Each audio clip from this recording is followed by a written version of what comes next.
ओम नमः शिवाय, ओम नमः शिवाय, ओम नमः शिवाय, ओम नमः शिवाय, ओम नमः शिवाय, ओम नमः शिवाय, ओम नमः शिवाय, ओम नमः शिवाय, ओम नमः शिवाय। ये तो किसी बालक की पुकार है स्वामी। हाँ, बालक ही है। वो आपको पुकार रहा है। सुन लो उसकी करुण पुकार। मुझे ही नहीं, तुम्हें भी।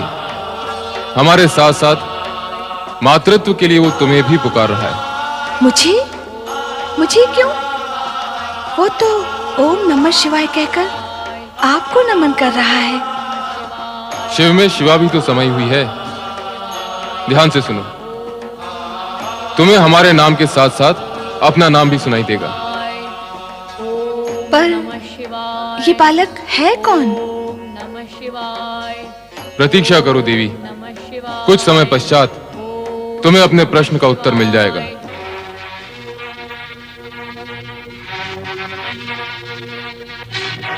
क्यों री? तू तो अपने पुत्र को लेने गई थी, फिर अकेली क्यों चली आई? हाँ? तेरा चोर बेटा अब वापस आएगा? हाँ? गाय के थन में मुंह लगा के कहीं पे दूध पी रहा होगा। नहीं। वो गया तो जा, अब तू भी चली जा। चल, निकल जा यहाँ से। अरे तारा, निकल कर कहाँ जाएगी मेरी बहन? कहीं भी जाए, हमें उससे क्या? एक तो इसका पुत्र उपमन्यु कहीं चला गया, वो उसी दुख में दुखी है। दूसरा तुम उससे निकालोगी तो स्थिति क्या होगी इसकी? तुम्हें इसकी और इसके पुत्र की बड़ी चिंता है, मेरी काली गाय की नहीं। उसका कोई दुख नहीं। तारा, गाय तो मूल्य देकर भी मिल जाएगी, पर क्या पुत्र मूल्य देकर भी मिलते हैं? मेरी बहन कहीं नहीं जाएगी, वो यहीं रहेगी। भूले भटके से जिस दिन भी इसका पुत्र मिल जाएगा, उस दिन से ये यहाँ नहीं रहेगी, समझे? हाँ? तारा! भैया, उपमन्यु। ओम नमः शिवाय, ओम नमः शिवाय, ओम नमः शिवाय, ओम नमः शिवाय, ओम नमः शिवाय, ओम नमः शिवाय, ओम नमः शिवाय, ओम नमः शिवाय, ओम नमः शिवाय, ओम नमः शिवाय। ऋषि व्याघ्रपाद का पुत्र उपमन्यु नमः शिवाय। शिव आराधना में निमग्न है। ओम नमः शिवाय। ओम इसकी भाव भंगिमा नमः शिवाय। और मुद्रा को देखकर ऐसा लगता है ओम नमः जैसे शिव भक्तों में अपना नाम अवश्य अमर करेगा। नमः शिवाय। नारायण नारायण। ओम नमः शिवाय। परंतु ये नाम अपना अमर तब करेगा ओम नमः जब इसकी ये पुकार भगवान भोलेनाथ तक पहुंचेगी। प्रश्न ये उठता है कि अब तक इसकी पुकार भोलेनाथ तक क्यों नहीं पहुंची? नमः शिवाय। यहाँ प्रश्न उठाने से क्या लाभ होगा नारद? प्रश्न तो वही उठना चाहिए जहाँ भगवान भोलेनाथ विराजमान हो। नमः शिवाय। नारायण नारायण। नमः शिवाय। ओम नमः शिवाय। ओम नमः शिवाय। ओम नमः शिवाय। ओम नमः शिवाय। ओम नमः शिवाय। ओम नमः शिवाय। ओम नमः शिवाय। ओम नमः शिवाय। ओम नमः शिवाय। नाथ, आप कहाँ अदृश्य हो गए? नारायण नारायण नारायण। अरे भगवान भोलेश्वर कहाँ चले गए? माता पार्वती, मेरा प्रणाम स्वीकार करते हुए आप मुझे ये बताएं कि आपने भगवान भोलेनाथ को कहाँ भेज दिया? नारद, वे मेरे भेजे हुए कहीं जाते हैं क्या? जब उनका भक्त उनका नाम भजता है तो वो भागते हैं, फिर वे किसी की नहीं सुनते। नारायण नारायण। समझ गया माता, मैं समझ गया। भगवान भोलेनाथ अपने भक्त बालक उपमन्यु से प्रभावित होकर उसके पास गए होंगे। ऐसा ही हुआ होगा देव ऋषि। ओम नमः शिवाय की ध्वनि से कैलाश कंपायमान हुआ था। कैलाश ही नहीं, भक्त की पुकार पर तो तीनों लोग कंपायमान होते हैं नंदी महाराज। ये निश्चित ही बालक उपमन्यु की भक्ति का प्रभाव था। मैं तो यहां आया था भोलेनाथ के दर्शन के लिए, किंतु वो चले गए अपने भक्त को दर्शन देने के लिए। तो अब क्या करोगे नारद? वहीं जाऊंगा जहां भगवान गए हैं और उनके शेष दर्शन करूंगा। शेष दर्शन अर्थात ये माता, आपके दर्शन से भगवान भोलेनाथ के आधे दर्शन तो हो जाते हैं, जो कि हो गए हैं। और अब मैं वहां जा रहा हूं जहां भोलेनाथ गए हैं, और अब वहीं जाकर उनके शेष आधे दर्शन कर लूंगा। नारद, ऐसा भी तो होता होगा कि केवल भोलेनाथ के दर्शन कर लेने से मेरे भी आधे दर्शन हो जाते होंगे। नहीं माता, नहीं, ऐसा सर्वथा नहीं होता। माता, ये सत्य केवल एक मार्गी यात्रा करता है। एक मार्गी यात्रा कैसी होती है नारद? माता, आपके दर्शन से भोलेश्वर के दर्शन तो हो जाते हैं, परंतु उनके दर्शन से आपके दर्शन कदापि नहीं होते। पर क्यों? वो इसलिए माता कि आप शक्ति हैं और वो शिव। मूल प्रेरणा स्रोत तो आप है, नारी ही तो मूल प्रेरणा होती है। नारद, तुम तो बाल ब्रह्मचारी हो, तुम्हें ये नारी ज्ञान कब और कहां हो गया? यदि कोई विचार है विवाह का, तो कन्या देखी जाए तुम्हारे लिए। शिव शिव शिव शिव शिव शिव, नारायण नारायण।